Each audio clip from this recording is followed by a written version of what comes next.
நீ மரணத்துக்கு ஏதுவான தப்பு பண்ணவனாச்சே. ஆயுள் தண்டனை, தூக்கு தண்டனைக்கு, மரண தண்டனைக்கு ஏற்ற ஒரு தவறு நீ செஞ்சிருக்கியே. நீ எப்படி வெளியே வந்த, முதல்ல அத சொல்லு எனக்கு அப்படின்னு கேட்குறாங்க. அப்ப அந்த நபர் சொல்றாரு, அந்த நபருடைய பெயர் தான் பரபாஸ் என்று வேதம் சொல்லுகிறது. அந்த பரபாஸ் சொல்லுகிறான், நான் தான் சாகணும், நான் தான் மரித்திருக்கணும். ஆனா எனக்காக எனக்காக இயேசு என்கிற ஒருத்தர அவங்க தூக்குல போட போறாங்க. அவங்க சிலுவையில் அடிக்க போறாங்க. எனக்காக அவர் மரித்தார், நான் பிழைத்துக் கொண்டேன்னு சொல்லி பரபாஸ் தன் மனைவியிடத்துல போய் சொல்லியிருப்பான். அப்ப இயேசு கிறிஸ்து எல்லாரையும் மன்னிக்கிறவரா என்ன பண்ணாரு? எல்லாருடைய பாவத்தையும் அவர் என்ன பண்ணாரு? மன்னித்தாரு. மரிக்க வேண்டிய குடும்பம் தான். அன்றைக்கு அந்த குடும்பம் அழிய வேண்டிய குடும்பம், அழிய வேண்டிய குடும்பம் தான். பின் நாட்கள்ல கர்த்தருக்காக சாட்சியாய் வாழ்ந்து அந்த பரபாசின் குடும்பம் அதற்கப்புறம் அந்த பாவ வாழ்க்கையை விட்டு விலகி கிறிஸ்துவுக்காக ஒரு உண்மையான வாழ்க்கையை வாழ்ந்தாங்கன்னு வேதம் நமக்கு அழகா சொல்லுகிறது.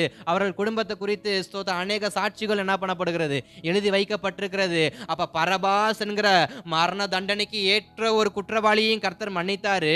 கல்வாரி சிலுவையில தனக்கு அருகே இருந்த கல்வனையும் அவர் மன்னித்தாருன்னா, அவரை நேசித்துக் கொண்டிருக்கிறதான இந்த ஜனங்களை எல்லாரையும் அவர் மன்னிப்பாரா மாட்டாரானா? நிச்சயமா அவர் மன்னிப்பார். எப்ப தெரியுமா? அவர் கிட்ட வரும் பொழுது, அவரை கிட்டி சேரும் பொழுது. பரபாஸ் விடுதலை ஆவான்னு யாருக்கும் தெரியாது.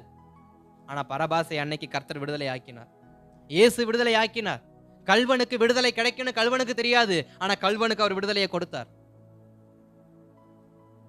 இன்றைக்கு நாமும் எதிர்பார்த்து கொண்டிருப்போம். சில பரபாசின் முடிவை போல நம்முடைய குடும்பமும் இப்படிதான் இருக்கும், நம்முடைய குடும்பத்தின் முடிவு இப்படிதான் இருக்கும்னு சொல்லி சில முடிவுகளை நம்மளே யோசிச்சு நம்ம ஒரு முடிவு எடுத்திருப்போம்.